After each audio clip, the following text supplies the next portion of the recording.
Злочини проти людяності. З початку анексії Криму лише окупаційні суди видворили з півострова майже 2,5 тисячі людей. Це вже не кажучи про тих кримчан, які самі виїхали через тиск і репресії. Про це повідомляють правозахисники.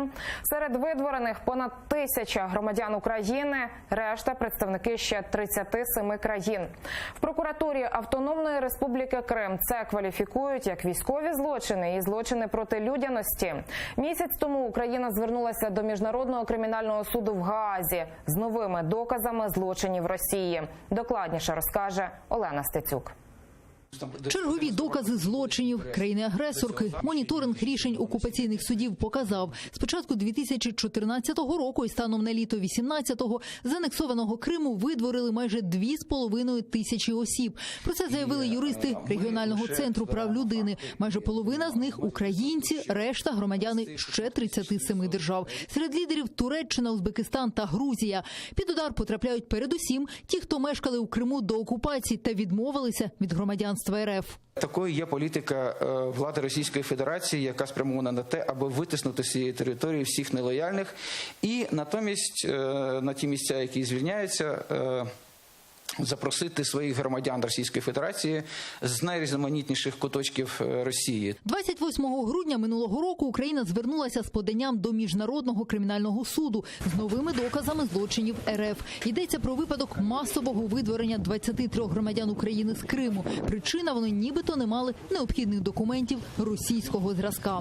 Цей кейс, він просто є якби дуже гарною ілюстрацією всіх тих процесів, які відбуваються в Криму стосовно видворення.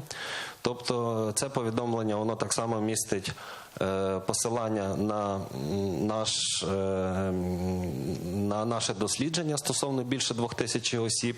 І ми просто вибрали цей кейс колективного видворення для того, щоб наявно проілюструвати Міжнародному кримінальному суді на прикладі 23 громадян України, що по суті відбувається зараз в Криму. В прокуратурі Автономної Республіки Крим пояснюють, видворення і переміщення населення – це воєнні злочини і злочини проти людяності. В данном случае мы говорим о 4-й Женевской конвенции. Это конвенция о защите гражданского населения во время войны. Международный уголовный суд данное преступление относит к категории тяжких военных преступлений.